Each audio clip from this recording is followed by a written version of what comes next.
પ્રાર્થના સંદેશ ન્યૂઝમાં આપનું સ્વાગત છે। તાપી જિલ્લા નિઝર તાલુકા શ્રી નર્મદેશ્વર મહાદેવ મંદિર ખાતે સ્વસ્થ ગુજરાત મેદસ્વીતા મુક્ત ગુજરાત અભિયાન અંતર્ગત તાલુકા યોગ શિબિરનું આયોજન કરવામાં આવ્યું। ગુજરાત રાજ્ય યોગ બોર્ડ દ્વારા રમતગમત યુવા અને સાંસ્કૃતિક પ્રવૃત્તિઓ વિભાગના માર્ગદર્શન હેઠળ યોજાનાર આ શિબિરનો મુખ્ય હેતુ લોકોમાં યોગ પ્રત્યે જાગૃતિ લાવી સ્વસ્થ અને તંદુરસ્ત જીવનશૈલી તરફ પ્રેરિત કરવાનું છે। વિકસિત ભારત 2047 વિકસિત ગુજરાત તેમજ હિટ ઇન્ડિયા સ્વસ્થ ગુજરાતના સંકલ્પ સાથે યોજાનારા આ કાર્યક્રમમાં તાલુકાના નાગરિકો ઉપસ્થિત રહ્યા। તાપી જિલ્લા યોગ કોર્ડિનેટર જ્યોતિબેન મહાલે દ્વારા શિબિરનું સંપૂર્ણ સંચાલન કરવામાં આવ્યું। શિબિરમાં રોગ અનુસાર યોગ, ઘૂંટણ દર્દ, કમર દર્દ, ડાયાબિટીસ, મેદસ્વીતા વગેરે જેવા રોગો માટે આસન અને પ્રાણાયામ કરવામાં આવ્યા તેમજ ધ્યાનનું સેશન લેવામાં આવ્યું। શરીર અને મનની તંદુરસ્તી માટે યોગને જીવનમાં અપનાવી લાભ લેવા અનુરોધ કરવામાં આવ્યો છે તેમજ યોગ શિક્ષક બનવા માટેનું આહ્વાન કરવામાં આવ્યું। આ કાર્યક્રમમાં શ્રી નર્મદેશ્વર મહાદેવ મંદિર સમિતિના અધ્યક્ષ જગદીશભાઈ પટેલ, દ્વારકાબા એજ્યુકેશન અને ચેરિટેબલ ટ્રસ્ટના પ્રમુખ વિશ્વેશભાઈ પટેલ, રાષ્ટ્રીય સ્વયંસેવક સંઘના તાલુકા કાર્યવાહક લક્ષ્મણભાઈ પટેલ, નિઝર તાલુકા કોચ કેશરસિંહભાઈ પાડવી તેમજ ટ્રેનરો પણ હાજર રહ્યા હતા। રમતગમત વિભાગ રાજ્યકક્ષાના મંત્રી ડોક્ટર જયરામભાઈ ગામિતના નેતૃત્વ હેઠળ અને ગુજરાત રાજ્ય યોગ બોર્ડના ચેરમેન યોગ સેવક શિષપાલ મુખ્ય માર્ગદર્શન હેઠળ તાપી જિલ્લામાં યોગનું ઉત્કૃષ્ટ કાર્ય ચાલી રહ્યું છે। યોગ જન સુધી પહોંચે, છેવાડાના માનવી સુધી પહોંચે હેતુથી ગુજરાત રાજ્ય યોગ બોર્ડ કાર્ય કરી રહ્યું છે। નિયમિત યોગ અપનાવો, સ્વસ્થ જીવન બનાવવાના સંદેશ સાથે યોજાનારા આ યોગ શિબિર આરોગ્યપ્રદ સમાજ નિર્માણ તરફ મહત્વપૂર્ણ પગલું સાબિત થશે। નમસ્કાર, મારું નામ જ્યોતિ મહાલે, તાપી જિલ્લા યોગ કોર્ડિનેટર, ગુજરાત રાજ્ય યોગ બોર્ડ। આજરોજ ગુજરાત રાજ્ય યોગ બોર્ડ દ્વારા શ્રી નર્મદેશ્વર મહાદેવ મંદિર નિઝરમાં યોગ શિબિરનું આયોજન કરવામાં આવેલ છે। યોગ જન સુધી પહોંચે, લોકો સુધી પહોંચે, છેવાડાના માનવી સુધી પહોંચે અને યોગથી તેઓ શારીરિક અને માનસિક તંદુરસ્તી મેળવે એ હેતુથી ગુજરાત રાજ્ય યોગ બોર્ડ કાર્ય કરી રહ્યું છે। અને આ તાલુકા યોગ શિબિરનો હેતુ પણ એ છે કે આપણે ગામ સુધી, લોકો સુધી આપણે પહોંચી શકીએ। આજરોજ જે શિબિરનું આયોજન કરવામાં આવેલું હતું તેમાં નર્મદેશ્વર મહાદેવ મંદિર સમિતિના સભ્યો અને આસપાસના ગામજનોએ મોટી સંખ્યામાં ભાગ લીધો અને જેને જોઈને મને આનંદ થયો કે અહીં પણ નિઝર તાલુકાની અંદર પણ ખૂબ સરસ યોગની શરૂઆત થશે, ખૂબ સરસ યોગનું કાર્ય થશે। રાજ્યકક્ષાના મંત્રી શ્રી જયરામભાઈ ગામિતની અધ્યક્ષતામાં તાપી જિલ્લામાં યોગનું ઉત્કૃષ્ટ કાર્ય થઈ રહ્યું છે અને વેગવંતું બની રહ્યું છે, તો એમના માટે ખૂબ ખૂબ આભાર, ધન્યવાદ। ભારત માતા કી જય, અસ્તુ।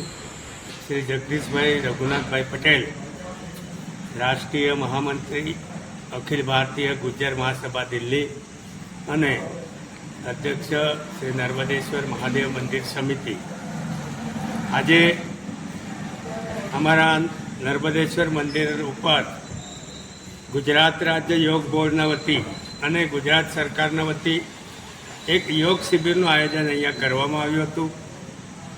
મિત્રો, જ્યારે દેશના વડાપ્રધાન, દેશના રાષ્ટ્રપતિ અને વિવિધ આપના ગુજરાત રાજ્યના મુખ્યમંત્રી હોય, ઉપમુખ્યમંત્રી શ્રી હર્ષભાઈ સંઘવી અને અમારા નિઝરના લોકપ્રિય ધારાસભ્ય અને રાજ્યના આ વિભાગના જ રમતગમત અને યુવક કલ્યાણના જે મંત્રી માનનીય ડૉક્ટર જયરામભાઈ ગામિત સાહેબ, આ લોકો જે પ્રયત્નો યોગ માટે કરી રહ્યા છે એ પ્રયત્નો કેમ કરી રહ્યા છે કે આપણા જીવનમાં કે આપણા શરીરમાં જે કંઈ રોગ પ્રતિકારક શક્તિઓ ઘટી રહી છે, જે વિવિધ પ્રકારની બીમારીઓ આવી રહી છે, એ જ આમ જનતાને આ બીમારી આવે નહીં।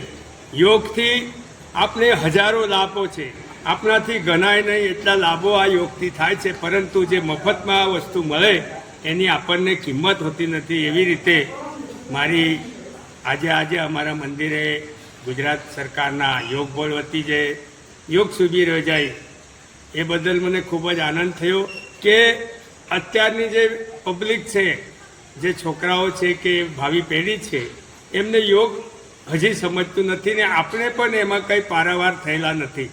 એટલે આ લોકો જે પ્રયત્નો આપણા માટે કરી રહ્યા છે એ ખરેખર સરાહનીય પ્રયત્નો છે અને આપણે પણ યોગ દિવસમાં સવારમાં આપણે અડધો કલાક હોય તો પણ આપણે યોગને મહત્ત્વ આપવું જોઈએ. દેશના વડાપ્રધાન ઉઠીને સવારમાં જ્યારે યોગ કરતા હોય, રાજ્યના મુખ્યમંત્રી, ઉપમુખ્યમંત્રી શ્રી પણ અને આ તે વિભાગના મંત્રી પણ જ્યારે યોગને પ્રાધાન્ય આપી તેઓ પણ યોગ કરી રહ્યા છે, ત્યારે આપની પણ નૈતિક જવાબદારી છે યોગ. પરંતુ તમારા જીવનમાં કોઈ તકલીફ ના આવે શરીરમાં, એવા રીતેના પ્રયત્નો માટે સરકારશ્રી વિવિધ ક્ષેત્રમાં રાજ્યની અંદર વિવિધ જગ્યાએ યોગ બોર્ડ વતી યોગ શિબિરોનું આયોજન જ્યારે કરી રહી છે, ત્યારે આપણે બધાએ આ શિબિરને વધાવીને આ શિબિરમાં આપણે આજે આવ્યા પછી કાલથી યોગ બંધ થાય એવું કામ નહીં કરીએ. એક દિવસ સવારમાં આપણે 20 મિનિટનો ટાઈમ પણ તમે આપો તો આપણા જીવનમાં એનું કલ્યાણ થાય છે, વિવિધતા છે. એવા અસંખ્ય લાભો આ યોગના છે. આજે અમારા મંદિરે આ શિબિર યોજ્યું તે જ્યોતિબેન મહાલે, જેઓ જિલ્લાના કોઓર્ડિનેટર છે યોગ શિબિરના, તેઓ પણ છેલ્લા 2 દિવસથી નિઝર તાલુકાનો પ્રવાસ કરી રહ્યા છે અને લોકોને યોગ વિશે વિવિધ માહિતીઓ સમજાવી રહ્યા છે. ત્યારે આપણે એમને બિરદાવવા જોઈએ અને આવા કામો માટે આપણે પણ પોતે જવાબદારી લેવી જોઈએ એવી આપણે બધાને ઉપસ્થિતોને હું નમ્ર વિનંતી કરું છું. અને ફરીથી આ યોગ બોર્ડ અહીંયા શિબિર યોજ્યું, યોગ શિબિર એ બદલ એમનો ખૂબ ખૂબ આભાર. પ્રાર્થના સંદેશ ન્યૂઝની તમામ લેટેસ્ટ અપડેટ્સ માટે ચેનલને હમણાં જ લાઈક, શેર અને સબસ્ક્રાઇબ કરો.